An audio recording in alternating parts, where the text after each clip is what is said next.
اب آپ غور کریں، شیطان جو ہے نا، میں نے جیسے بتایا کہ وہ ہمارا پکا دشمن ہے اور ہمیں آخری وقت میں ہمارا ایمان چھیننا چاہتا ہے۔ اب ایک شخص ہے جو روزانہ شیطان سے ہار جاتا ہے۔ شیطان صبح اٹھنے لگتا ہے، شیطان کہتا ہے نہیں فجر نہیں پڑھنی، سو جا، رضائی اوڑی اور سو گیا۔ صبح ہوئی نہیں اور شیطان جیت گیا، فائٹ ہوئی، شیطان جیت گیا۔ دوپہر ہوئی، ظہر نہیں پڑھنے دی، شیطان جیت گیا۔ مارکیٹ میں گیا، بے پردہ عورت گزری، شیطان نے کہا دیکھ لے، دیکھ لیا، شیطان جیت گیا۔ موبائل اٹھایا، حرام دیکھ لے، بری ویب سائٹ دیکھ لے، دیکھ لی، شیطان جیت گیا۔ کاروبار کرنے لگا، شیطان نے کہا جھوٹ بول دے، جھوٹ بولا، شیطان جیت گیا۔ دھوکہ دے دے، دھوکہ دیا، شیطان جیت گیا۔ سود کما لے، سود کا کام کیا، شیطان جیت گیا۔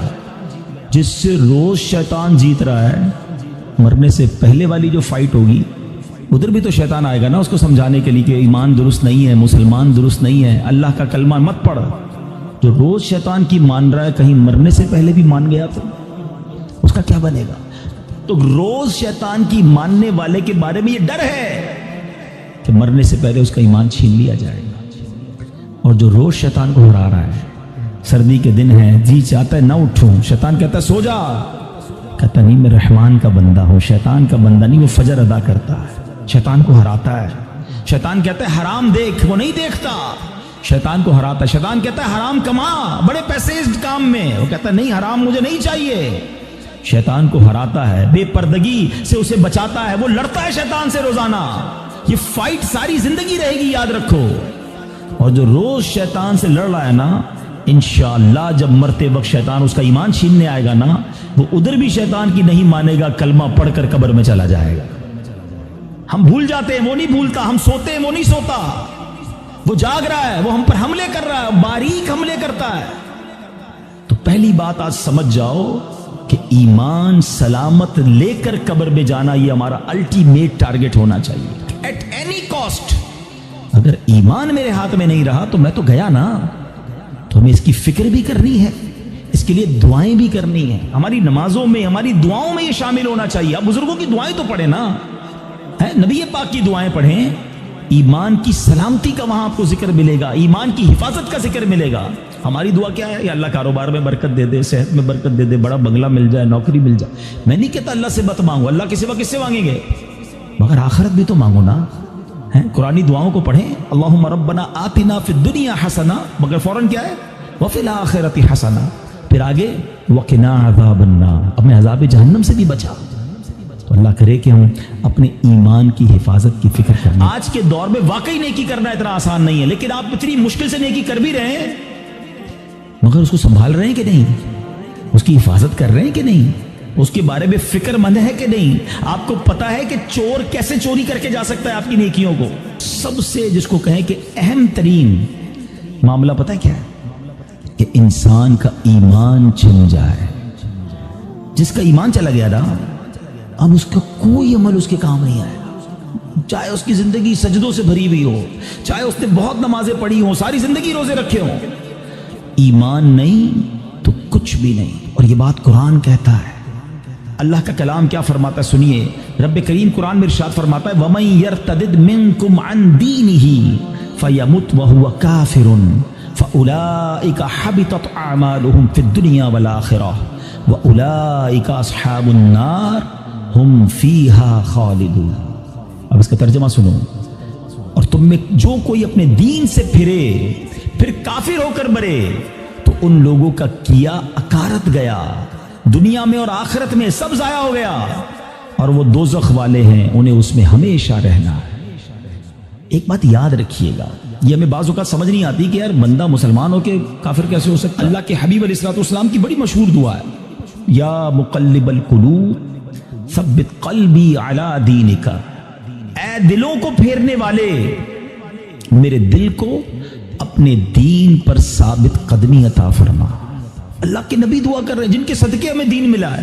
ہم تو نعت میں پڑھتے ہیں نا، تیرے صدقے میں آقا سارے جہاں کو دین ملا، وہ آقا دعا کر رہے ہیں کہ اے اللہ میرے دل کو تیرے دین پر ثابت قدمی عطا فرما۔ ہمارا کیا حال ہونا چاہیے؟ ہمیں ہر وقت کی فکر ہونی چاہیے، اگر nobody care about it، بات بھی نہیں کرتا کوئی۔ اعمال کو بچانے کے لیے سب سے پہلے ایمان کو بچانا ہوگا۔ اچھا اب دوسرا سوال آتا ہے کہ ٹھیک ہے حضرت سمجھ آ گیا کہ ایمان کی حفاظت کی فکر کرنی چاہیے، ایمان بڑی سینسٹیو چیز ہے، اب یہ بھی بتائیے کہ ایمان چلا کس چیز سے جاتا ہے؟ ہاں یہ اہم کوسچن ہے کہ ایمان سے بندہ خارج کیسے ہو سکتا ہے؟ اچھا پھر شیطان ہے نا، ابھی بھی ہو سکتا ہے کسی کے ذہن میں یہ بات ڈال رہا ہوگا یار کیسی عجیب سی بات کر رہے ہیں مولانا صاحب، 50 سال کا تو ہو گیا، 60 سال کا ہو گیا، ساری زندگی کلمہ پڑھا اور اب ایمان سے بھی جا سکتا ہوں؟ جناب یہ بات پہلے سمجھنی ہوگی۔ میں آپ سے ایک سوال کرتا ہوں، 70 سال کوئی بے ایمان رہا، غیر مسلم رہا، صدق کے دل سے کلمہ پاک پڑھے، مسلمان ہو جائے گا؟ ایمان میں داخل ہو جائے گا؟ ایک جملہ ہی ہے نا، مگر دل سے کہا 70 سال کی کفر کی زندگی ایک طرف، ایمان میں آتے ہی پچھلے گناہ بھی معاف ہو جاتے ہیں۔ تو کیا کوئی 70 سال مسلمان رہ کر کوئی ایک جملہ ایسا کہہ دے معاذ اللہ، اللہ کی توہین کا، اللہ کے نبی کی توہین کا، اسلام کی توہین کا، جس کو کفریہ کلمات کہے جاتے ہیں، تو وہ بھی اسلام سے خارج ہو سکتا ہے۔ تو سب سے پہلے تو زبان کی احتیاط ہے۔ تھنک بیفور یو ٹاک، بات کرنے سے پہلے سوچو میں کیا بول رہا ہوں، یہ کہیں اس گفتگو میں میرا ایمان تو غارت نہیں ہو جائے گا؟ تو آج یہ خیال ہی نہیں ہے، اب اس میں بڑی بڑی سازشیں ہوئی ہیں، فلموں کے گانے ایسے بنائے گئے، کامیڈی شو ایسے بنائے گئے، یہ کامیڈینز یا فلموں کے گانے یا جناب دوستوں میں ہنسی مذاق، کبھی دوزخ کا مذاق، کبھی جنت کا مذاق، کبھی معاذ اللہ فرشتوں کا مذاق۔ ہماری لمٹ ہے، ہم مسلمان ہیں، ہماری باؤنڈری ہے۔ لوگ کہتے ہیں یار ریڈ لائن ہوتی ہے، بھائی ریڈ لائن مسلمان کی یہ ہے کہ وہ ان باتوں پر گفتگو نہیں کر سکتا، اس کا مذاق نہیں اڑا سکتا، ایک حد ہے ہماری نا، ہم جو چاہیں منہ میں بول دیں گے۔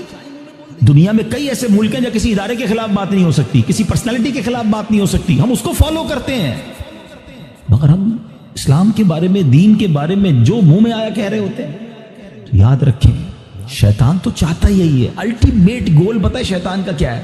کہ میں اور آپ غیر مسلم ہو کر قبر میں جائیں۔ وہ مرنے سے پہلے بھی آتا ہے، آخری وقت بھی بندے کے پاس آتا ہے کہ کسی طرح اس کا ایمان چھین لوں۔ اتنا خطرناک دشمن ہے وہ ہمارا، اور ہم سکون کی نیند سو رہے ہیں، ہمیں فکر ہی کوئی نہیں ہے۔ پھر دوسرا جو ایک پرابلم ہے جس کی وجہ سے ایمان برباد ہو سکتا ہے، وہ ہے گناہوں کی عادت۔ روایتوں میں آتا ہے کہ جب بندہ ایک گناہ کرتا ہے نا، اس کے دل پر ایک سیاہ نقطہ لگ جاتا ہے، اور جب وہ بار بار گناہ کرتا ہے تو وہ ایک نقطہ ایک وقت آتا ہے کہ پورا دل ہی کالا ہو جاتا ہے۔